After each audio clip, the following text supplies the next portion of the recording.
Bueno, Lenny, estamos en la mañana de hoy charlando el tema de, que bueno, en la última semana se ha hablado mucho el tema de los desaparecidos, por el caso de Santiago Maldonado, que el día viernes se cumplió un mes de su desaparición y que nada se sabe. Y quisimos charlar con vos porque tu familia sí lo vivió de cerca, la desaparición del tema de desaparecidos forzosos en la República Argentina. ¿Cómo fue en tu caso? ¿En qué época sucedió? ¿Dónde fue? Bueno, mi esposo fue un desaparecido del gobierno de facto en el 76, desapareció de nuestra casa, de Córdoba, y bueno, y nunca más supimos de él. Entonces a mí me parece que hoy haya otro desaparecido en democracia, que hubo otros, ¿no? O sea, porque yo estoy leyendo en las redes sociales y cómo se mezcla todo, ¿no? Hablan de Julio López, cuando el hijo de Julio López también sale a pedir y a exigir la aparición de Maldonado con vida, ¿no? Y entonces él cuenta un poco la historia, qué es lo que pasó, que también desapareció en democracia, en el gobierno pasado. Pero él explica muy bien en qué circunstancias desapareció, ¿no?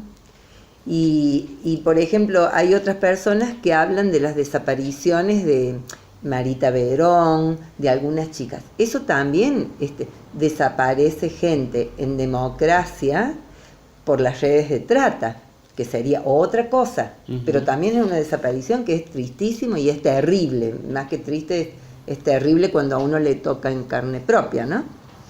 Y también se habla que de Nisman nunca fue un desaparecido, ¿no es cierto? Ya sería otro caso. Entonces a mí me parece que no se puede mezclar. En este caso de la desaparición de Santiago Maldonado, tenemos videos que demuestran cuando Gendarmería lo toma y hay testigos de que lo toman a él en el lugar exacto, que perdió un collar, su gorra está también ahí, ¿no es cierto? Entonces, bueno, me parece que el gobierno no lo va dilucidar. Y sí, me parece que no. Pero bueno, nosotros hoy, por ejemplo, hacemos la marcha en Jesús María como para pedir que no haya más desaparecidos, Marcos, porque resulta que un desaparecido puede ser vos, pueden ser tus hijos, pueden ser tus sobrinos, tus nietos, uno nunca sabe. Entonces yo creo que desaparecidos nunca más, ¿no? Como a mi marido, vos me preguntaste, yo me fui, ¿no? Pero a mi marido, sí. En el 76, cuando desaparecían personas, ¿podían salir a las calles a protestar como en las marchas? No, porque nos mataban a nosotros también, o sea, no, por supuesto, había un aparato represivo donde no se podían ni siquiera hacer reuniones, había toque de queda, por supuesto que fue terrible, pero ahora que estamos en democracia también desaparece una persona. ¿Y tu familia cómo estaba compuesta en aquel momento cuando desapareció? No, estábamos nosotros dos y yo embarazada. Bueno, a él lo sacan de casa, a mí me dejan, y a partir de ese momento, a mí me pasó personalmente que me paralicé. O sea, fueron muchos años de parálisis, porque el miedo hace que te paralices. Entonces, y el papá se murió de pena, el papá de él, la mamá todavía tiene 90 años y todavía está buscando a su hijo. Entonces lo doloroso también es no encontrar el cuerpo, porque hay una cosa que nunca se cierra. Sí. Son heridas que nunca se cierran. Nunca se cierran, y un pedazo de tu corazón se rompe para siempre, ahí no hay modo de... Hoy tomaba el tema de la educación. ¿Las escuelas están preparadas hoy, o el sistema educativo, para empezar a hablar sobre este tema desde los 4 años, por ejemplo, que es cuando ya inician los chicos y por ahí pueden comenzar a tener un poco de conciencia de la realidad? ¿Se les puede tratar este tema de lo que pasó en Argentina y lo que está pasando en democracia? Sí, yo creo que un chico de 4 años, aunque no esté completamente desarrollado su intelecto, yo creo que es como cuando desaparece el gato de su casa. El chiquito lo va a sentir como una emoción y una frustración y una angustia. Hay un desaparecido, el gatito del chiquito desapareció. Entonces yo creo que sí se puede hablar de desaparición.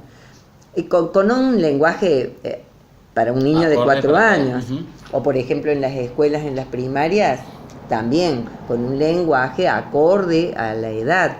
O por ejemplo en el secundario los chicos tienen una materia que se llama ciudadanía, donde se habla de los derechos humanos. Entonces me parece que sí, que hay que hablarlo de acuerdo a la edad. Y que los chicos no son tontos, los chicos saben, o sea, cuando ven la televisión, Sí. el chiquito pregunta, ¿y quién es? ¿Cómo desapareció? El chiquito pregunta, ¿y por qué no contestarle sería, no? Sí. ¿Y vos, Lenny, cuándo te animaste a comenzar a hablar del tema, comenzar a expresar y sacar ese dolor tuyo interno para que la otra gente conociera lo que sucedió y lo que sucedía? Bueno, yo empecé a hablar después de muchos años de terapia, hace pocos años empecé a hablar de esto y empecé a participar, antes ni siquiera podía participar. A eso me refiero cuando te paralizan, por todo lo que sucedió, ¿no? Y ahora es como que me da la sensación de que quieren volver a paralizar con los allanamientos que hubo ayer en Córdoba, por ejemplo, a centros culturales, a centros de derechos humanos. Yo creo que es un poco también querer meter miedo, que ya no tenemos ese miedo, ¿no? Ujú. O sea, lo mismo vamos a ir a las marchas y lo mismo vamos a bregar por cualquier desaparecido. Otra de las cosas que la gente habla de política partidaria. Política es, porque somos todos seres políticos. Partidaria. Anoche escuché un video de un amigo de Maldonado y dice que él odiaba la política. O sea, él solamente iba a solidarizarse con los grupos donde injustamente se los maltrataba. Que por eso él estaba con los mapuches, porque viste todo lo que pasa con los mapuches.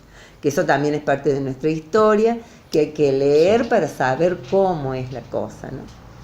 Entonces él es un tipo que ni siquiera se le conoce una política partidaria, no sabemos de qué partido es, y no importa de qué partido sea yo, del partido que seas vos, aquí se trata de un desaparecido, eso es lo grave.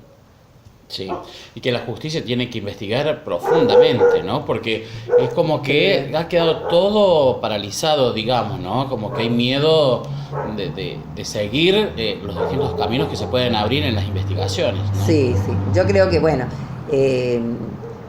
no sé si alguna vez se va a saber, es lo mismo que pasó con Julio López, o sea, ¿quién lo mató? ¿No? Pero todos, bueno, tenemos hay como una sapiencia de que pasó por las circunstancias.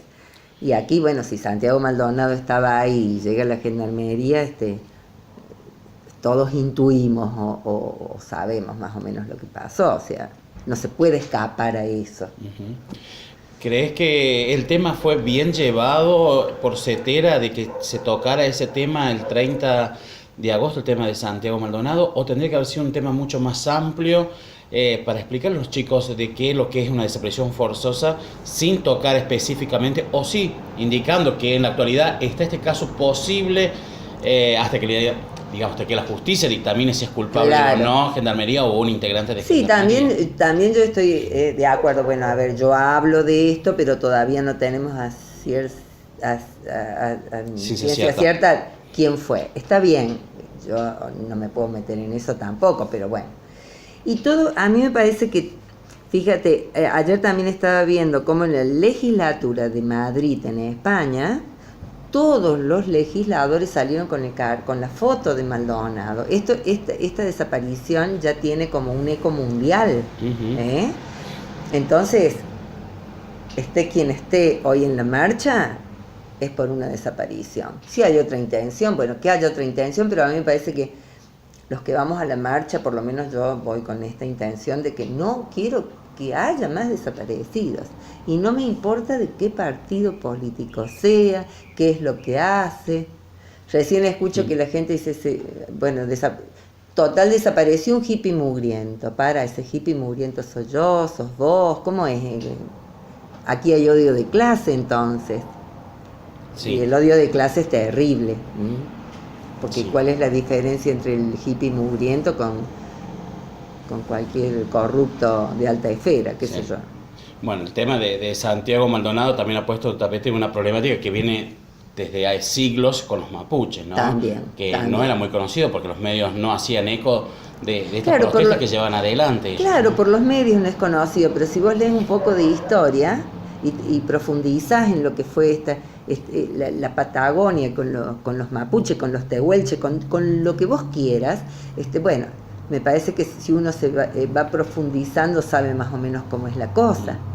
¿Crees que entonces el sistema educativo deberíamos, como sociedad, exigir que se vaya cambiando las temáticas? Porque en mi época, Sí. hace 30 años atrás, Colón era lo más grande, habría que aplaudirlo, festejarlo. Imagínate. Recién en la universidad Imagínate. veíamos la otra punto de vista La de los otra indios, parte. ¿no? Así que imagínate la importancia que es hablar de lo que sucede. Porque yo también fui engañada, yo era morochita, yo era la negrita, a mí me disfrazaban de la negrita mazamorre, de que vendía mazamorre en el 25 de mayo. Y yo eso no lo puedo llamar adoctrinamiento. Era algo que se hacía en las escuelas y que se usaba así y que después fue cambiando, como vos decís, en las escuelas ya como no lo veían más al español como este personaje casi Dios que vino a salvarnos no sé de qué, ¿no? Sí. Empezamos a ver qué pasaba con los incas, con los aztecas, con todos los originarios de nuestro continente.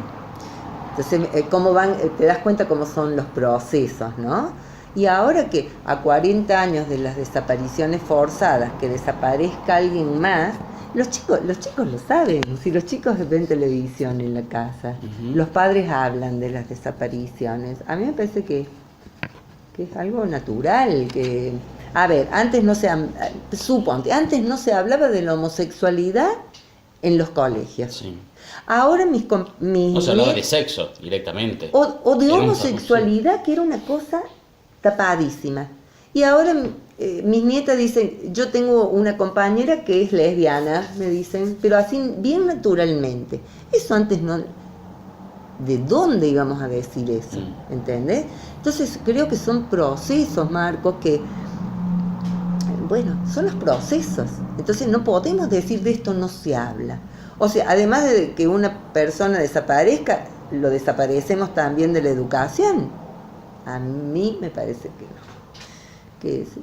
Y los chicos preguntan. Yo creo que naturalmente hay que contestarle a los chicos cuando preguntan. Si vos sos maestro de un aula y te preguntan, a ver, profesor, ¿usted qué opina? ¿Y cómo no le vas a contestar? Y los padres que se oponen a eso me parece que también tienen miedo, pero yo les digo desde este otro lado, cuidado, porque el próximo desaparecido puede ser también tu hijo. Eso uno no lo sabe. Sí. Eso no lo sabemos, Marco. ¿Qué va a pasar? O qué... Y en aquel momento del 76 que no te podías expresar, ¿cómo pudiste salir adelante con un embarazo? ¿Cuántos meses estabas en ese momento? No, estaba apenas, sí. Uh-huh. Él inclusive no sabía que yo estaba embarazada, o sea que fue como un regalo de la vida, digo yo, ¿no? Mira vos. Mira, qué sé yo, es como que, bueno, primero empezamos a buscarlo, no teníamos idea de lo que estaba pasando en el país, porque a él lo secuestraron al mes de que sube el gobierno de facto.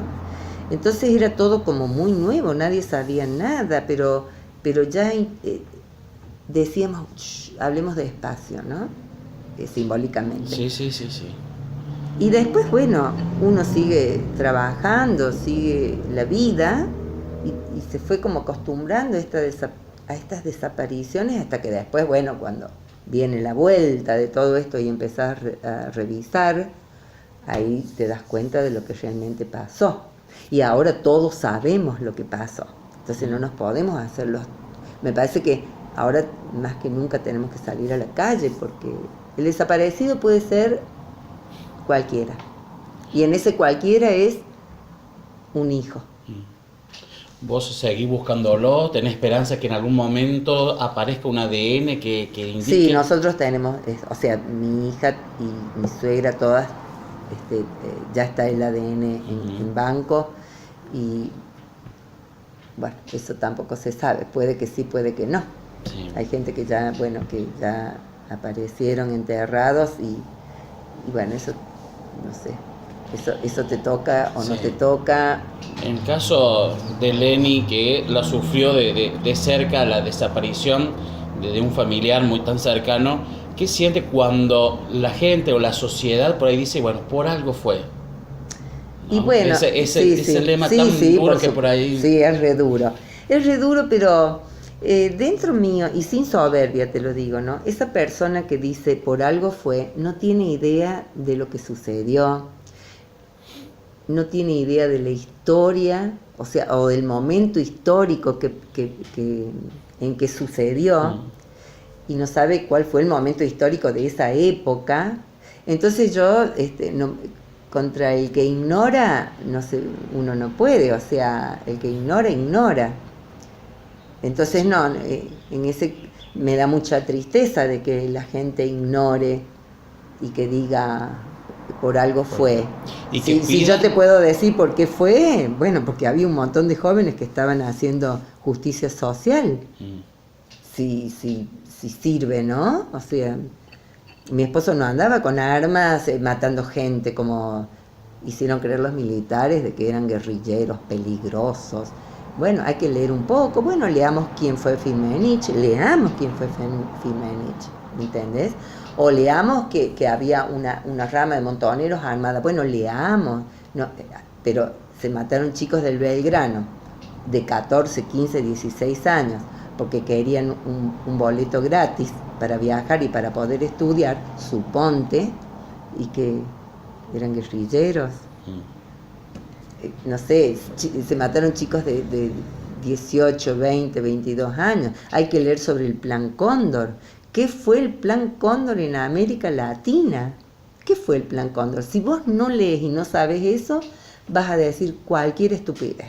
¿Y por qué en las escuelas no se enseña todos estos temas? De lo que pasó en el Belgrano, lo que pasó en nuestra provincia, lo que quizás pasó acá también, porque seguramente Colonia, Carolla, Jesús María... Jesús María tiene como 7 u 8 desaparecidos.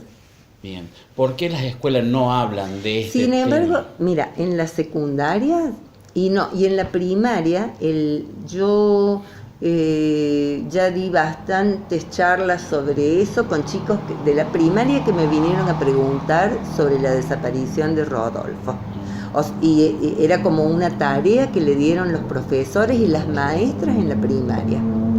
Entonces, no, hace mucho que se está hablando del tema, porque te lo digo con conocimiento, porque los chicos vienen y me preguntan, porque soy como, bueno, aquí en la colonia fue el único desaparecido, claro, ¿no es cierto?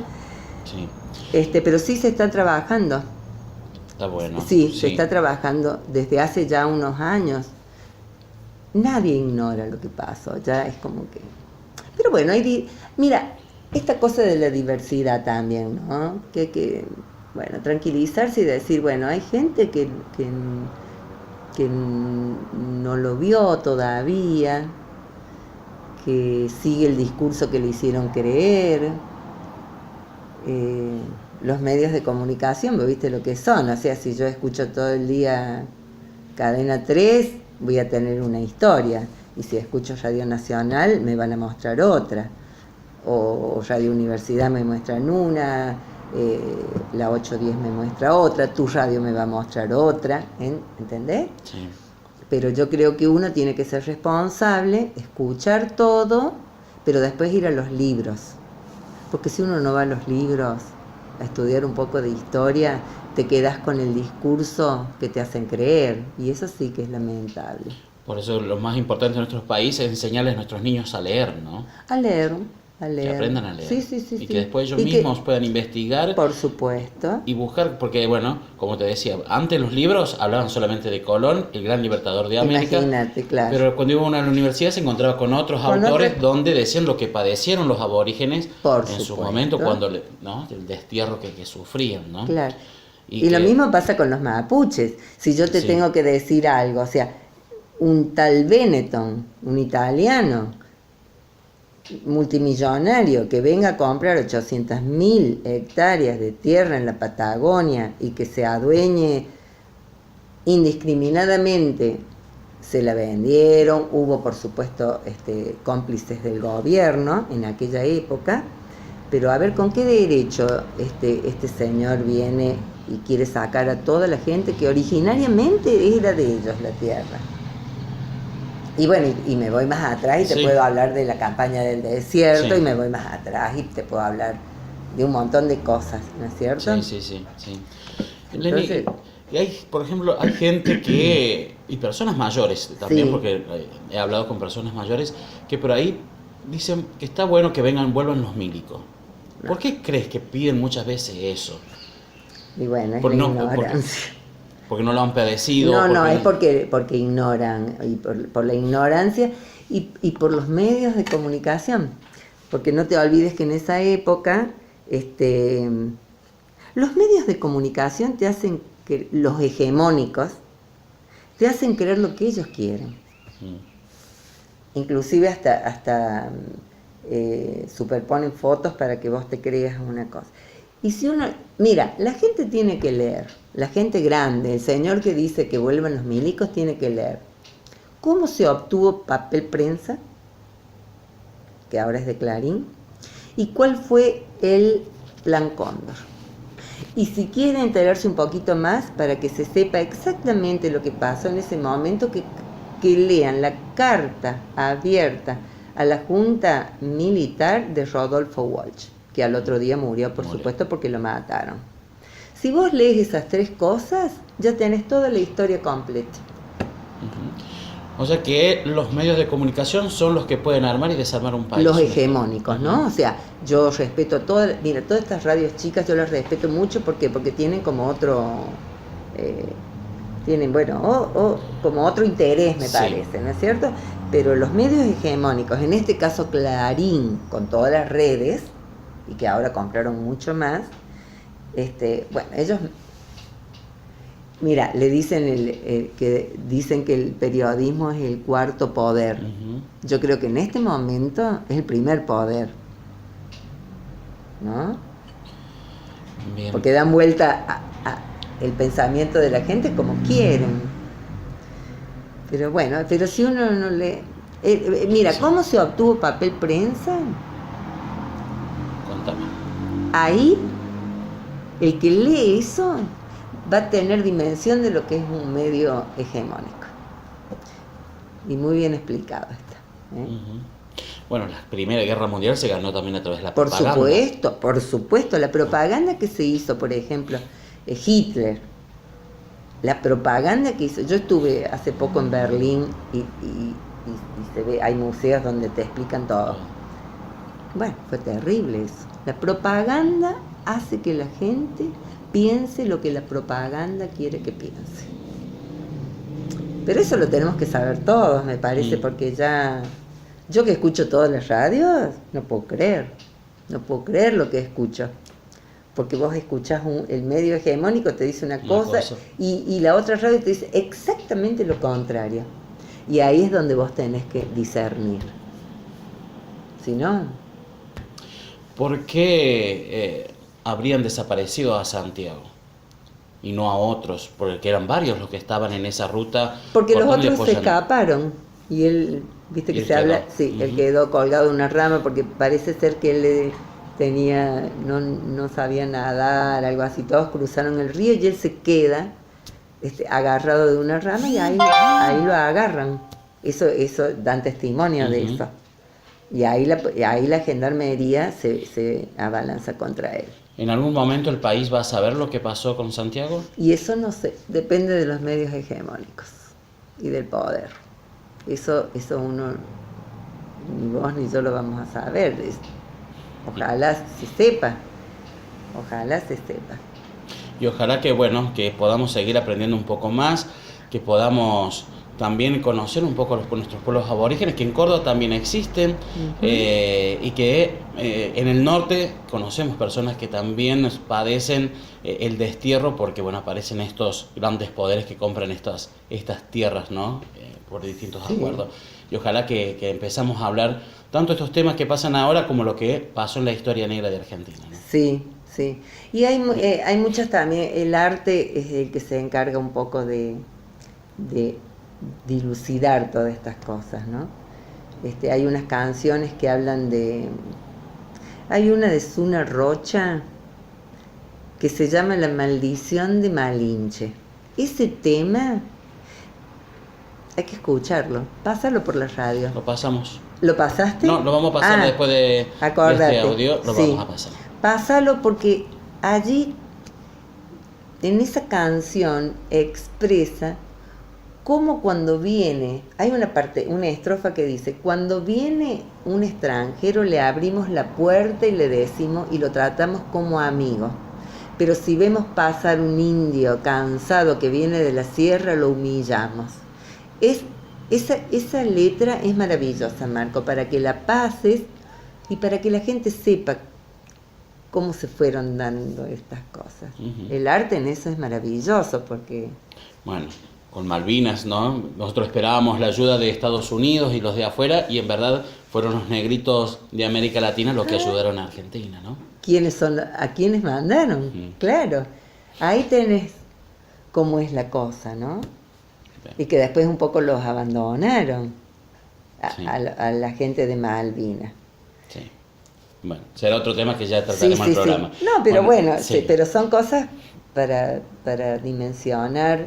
Y ahí está también, yo veo en los comentarios por Facebook el odio de clases.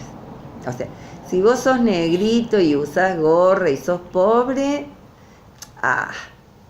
¿no? Pero si vos sos un señor de corbata, corruptísimo, que por eso andan mal un país, a ese tipo se lo trata como un señor. Y si no cambiamos esa cabeza nosotros, ¿cómo hacemos? Yo siempre digo, el negrito ese que está así, que nos roba, el ratero, bueno, es producto de esto otro que es corrupto. Y estos son el pobre y el ratero y el que no tiene educación y el que está desnutrido es producto de la corrupción de los de arriba. Si no podemos ver eso, nunca vamos a entender. Si a mí un chico pasa y me roba un teléfono, yo lo voy a culpar, no lo puedo culpar. Si ese chico es producto de lo que está pasando, y yo como sociedad, ¿qué hice para que ese chiquito no me robara? Si no tenemos esa sensibilidad, me parece que... bueno. Sí. Que es otro tema que hablábamos con la maestra, ¿no? Que el papá y la mamá, por lo menos el día 30 de agosto, se acercó a la escuela a preguntar si iban a hablar de Santiago Maldonado. Claro. Cuando nunca en la historia un papá o mamá va a preguntar qué le van a enseñar hoy a mi hijo, ¿no? Eso, ¿no? Eso. Yo también lo pensé, mira, qué suerte que me lo trajiste, ¿no? Al tema, porque yo también pensé, a ver, ¿cómo es este papá? Se preocupa porque se habla de un desaparecido. Ese papá nunca se preocupó, como vos decís, de qué le están enseñando a los chicos. En historia, en geografía, en ciudadanía, en matemática, en música, en todas las demás materias. Y ahí está el odio de clases. Yo no tengo dudas que hay odio de clase ahí. Porque si en vez de Maldonado, este hippie mugriento, como dicen, que era un tipo muy pacifista. Estoy viendo la historia de él, es una persona muy pacifista, muy buena persona, y bueno, que él vivía de su artesanía y él es tatuador, y su próximo proyecto era irse a España. Tipo totalmente pacifista. Bien.